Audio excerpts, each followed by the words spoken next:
Bapa yang kekal, Allah yang perkasa, Raja damai, penasihat yang ajaib.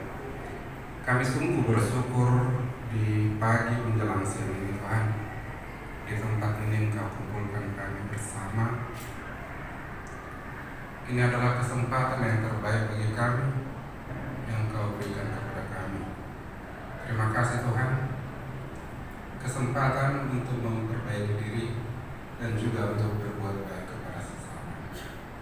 Tolong kami Bapa, utuslah Roh Kudus-Mu menyertai pertemuan kami dari awal hingga akhir. Terima kasih banyak atas kehadiran Ibu Bapak sekalian.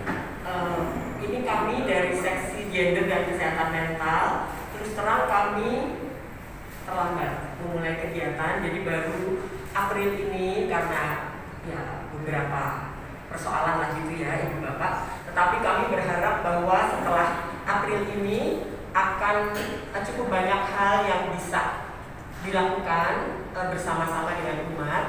Jadi ini adalah kegiatan pertama. Memang kami bertanya-tanya ya di dalam kelompok kecil, kiranya kalau membuat semacam seminar atau talk show itu topik apa ya gitu. Ada beberapa topik yang terpikirkan oleh kami, tetapi akhirnya kami memilih topik ini tentang sehat mental di era digital karena tampaknya ini menjadi suatu persoalan bersama dari kita orang tua melihat mendampingi anak atau anak berhubungan dengan orang tua atau guru mendampingi murid gitu ya, siswa, yang semuanya itu punya tantangan-tantangan masing-masing. Dalam talk show hari ini yang temanya tetap sehat mental di era digital, saya juga menyapa pembicara Pak Nathanael Sumapo dan Ibu Kristi yang sering bertemu juga karena satu lingkungan. Terima kasih sudah berkenan memberikan nanti paparan tentang masalah yang kita bicarakan bersama ini, kesehatan mental. Beliau adalah guru besar bidang psikologi klinis di Fakultas Psikologi Universitas Indonesia, bergabung dengan Laboratorium Toward Healthy Mind, Body and Sexuality di Fakultas Psikologi UI. Kemudian Ibu Kristi juga menekuni isu mengenai kesehatan mental, psikologi gender, prevensi dan intervensi dari kekerasan, serta psikologi masyarakat jaringan. Ibu Kristi adalah salah satu pendiri dari Yayasan Pulih yang berfokus pada penguatan psikologis masyarakat, serta pendiri LBH APIK Jawa Barat yang memberikan pendampingan hukum bagi perempuan dan anak. Ibu Kristi adalah warga dari lingkungan Kristoforus Gereja Santo Leo Agung. Kami persilakan. Betul-betul tidak bergerak, dan coba diperhatikan Ibu Bapak, kalau Ibu Bapak pasti pernah juga mungkin ya, kita pesan Gokar atau pesan Gojek ya teman-teman. Terus di situ tertulis tuh 3 menit. Kita melihat dari sisi umum dan tampaknya kita sudah cukup mengamati, bahkan sebagian sudah mengalaminya, bahwa memang bagaimanapun ekonomi offline, toko-toko offline itu kehilangan kejayaannya. Maksudnya mulai menurun aktivitasnya, kurang laku gitu ya. Yang jauh lebih diminati adalah yang online. Bila kebutuhan psikologis dasar manusia itu bisa terpenuhi, manusia itu akan menjalani hidupnya dengan baik. Masalahnya ternyata ada tantangan-tantangan dalam memenuhi kebutuhan psikologis dasar ini, utamanya di era digital. Nah, jadi kebutuhan dasarnya itu apa sih sebenarnya? Kebutuhan akan otonomi, kebutuhan akan relasi, kebutuhan akan kompetensi. Terbayang nggak oleh Ibu Bapak, otonomi itu kayak gimana? Gambarnya di tengah itu. Otonomi itu jadi melakukan apa yang ingin dilakukan.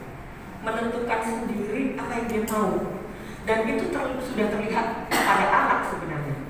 Kalau ibu bapak ingat dulu anaknya bapak ibu gitu ya, mereka menulis gitu terus diperbaiki oleh ibu, tangannya gini nih makanya, oh nggak mau mereka gitu. Jadi mereka memiliki keinginan untuk menetapkan sendiri apa yang dianggap baik untuk mereka. Ini penting ya. Otonomi itu kalau di masa sekarang ya, misalnya anak ingin menetapkan sendiri fakultas yang dia mau masuki apa, jadi tidak ditentukan oleh bapak ibunya, atau memilih pasangan hidupnya sendiri, atau memilih pekerjaannya sendiri gitu ya. Dengan Bapak Nathanael Sumampau yang merupakan dosen tetap dari Fakultas Psikologi Universitas Indonesia. Beliau menempuh pendidikan S1 Psikologi dari Universitas Indonesia, kemudian S2 Magister Profesi Psikologi Klinis, dan S2 Psikologi Hukum dari Maastricht University di Belanda, memperoleh gelar Doktor Psikologi Forensik ya, dari Maastricht University Belanda, dan juga Doktor Kriminologi dari Catholic University Leuven, Belgia. Usaha-usaha seperti ini kita bertemu mungkin 1 jam, tapi bertemu dengan lebih dari 10 keluarga gitu ya. Dan juga bisa memberikan dampak yang positif juga, sehingga saya sangat melihat positif sekali upaya-upaya seperti ini. Bisa sangat membingungkan buat mereka, sehingga menurut saya anak remaja pemuda itu pada dasarnya mereka masih butuh juga bapak-bapak ini, masih butuh juga orang-orang dewasa. Ada tapinya nanti ya, orang dewasa bagaimana? Berikut ya. Nah ini ya, jadi Bapak Ibu di istilah anak-anak remaja, mungkin Bapak Ibu yang punya anak-anak remaja, anak usia sekolah, ada istilah sigma ya. Sekarang tuh sigma atau skibidi. Apa itu sigma atau skibidi? Intinya adalah konsep sama tentang yang jadi keren. Yang keren tuh yang kayak gimana sih? Ya. Jadi kita lihat di sini, mereka ada dunia nyata, dunia publik, dan dunia publik mereka menghidupi itu Bapak Ibu. Apa yang kemudian mereka anggap keren, yang mereka ambil poin-poinnya dari digital ya, dan ini ya, dan juga satu lagi ketiga dunia Roblox. Nah jadi tadi anak-anak pun juga mereka punya ya, jadi kategori yang idealnya seperti apa, kriteria idealnya seperti apa dari berbagai sumber. Nah dalam hal ini menurut saya perlu nih hadirnya orang-orang dewasa dengan karakteristik tertentu untuk bisa kemudian membantu mereka tetap tadi Bapak Ibu tetap enjoy, tetap adaptif dan positif di dalam konteks kehidupan mereka. Tetap Bapak Ibu ada atmosfernya. Jadi yang penting adalah saya pikir menjadi penting dalam keluarga kita, dalam diri kita tuh apa ada oksigennya. Jadi terasa ada oksigennya di rumah kita. Kenapa? Karena kalau tidak ada oksigennya, ya kan? Apa yang terjadi? Ya anak kita cari oksigennya di rumah temennya, di tempat tongkrongan, atau dia di dalam batasnya dia dengan internet tersebut. Ya, nah ini Bapak Ibu lihat, maksudnya ada oksigen itu kalau Bapak Ibu atmosfer keluarga positif. Ini sesuatu yang sebenarnya saya pikir bukan hal baru, ya. Bagaimana dukungan, rasa aman, cinta kasih, komunikasi terbuka.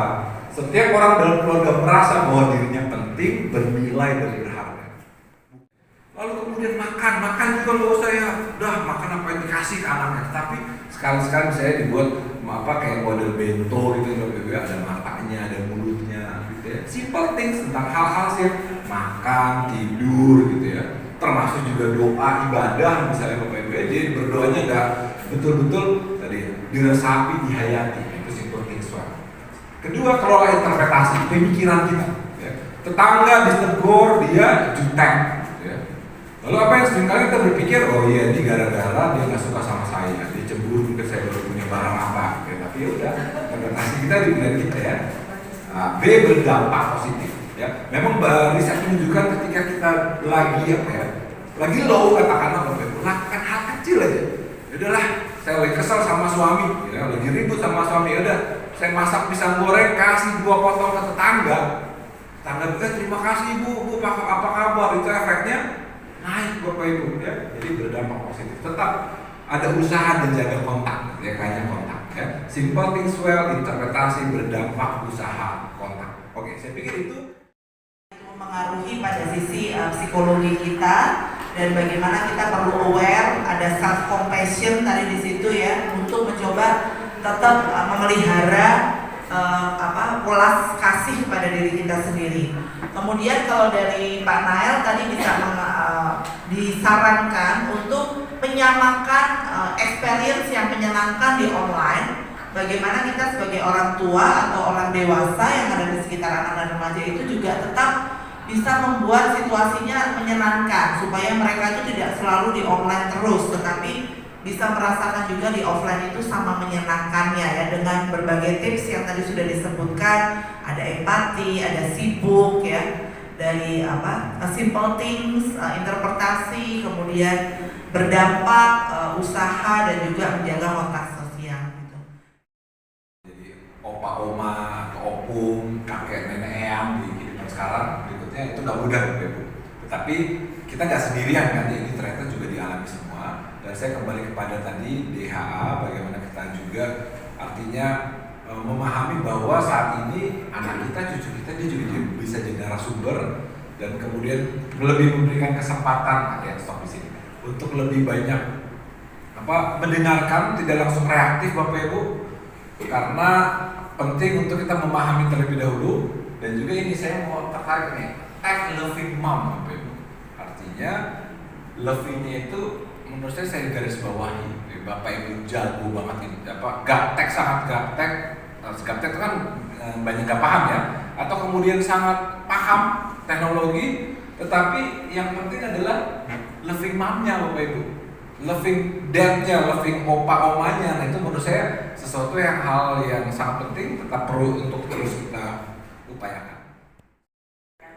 Memang situasi sekarang itu susah banget gitu ya, sulit karena ya luar biasa lah peran teknologi saat ini, tapi kita harus mencoba menghadapinya sih, dan bersama-sama harusnya bisa gitu ya. Saya ingin mengingatkan aja, kita sebagai manusia itu adalah ini gitu, makhluk biologis, makhluk sosial. Jadi kita mendampingi diri sendiri dan mendampingi anak atau mendampingi orang tua kita untuk tetap ini menampilkan ini. Seperti yang sudah ditekankan, orang tua harus memberikan teladan, ya, orang tua harus memberikan contoh dengan cara menjaga kestabilan atau keseimbangan antara aspek-aspek kehidupan dalam setiap diri kita tadi. Seimbang, jangan satu aspek saja yang ditekankan, tapi semua aspek-aspek sosial, spiritual, dan lain sebagainya itu juga kita perhatikan bersama-sama. Oleh karena itu, saya mengucapkan terima kasih kepada Pak Charles selaku Korbit Kesaksian yang membawahi bidang gender dan kesehatan mental yang diketuai oleh Bu Kristi sendiri. Terima kasih banyak sudah mengadakan kegiatan yang sangat baik ini. Juga kepada Pak Nael yang sudah memenuhi keinginan atau undangan dari seksi di paroki ini. Terima kasih banyak semuanya. Juga kepada Bapak Ibu, saudara-saudari yang sudah bersedia hadir untuk membuat mentalnya semakin lebih sehat. Terima kasih banyak Bu untuk semuanya, dan terima kasih semua untuk yang sudah terlibat. Tuhan memberkati.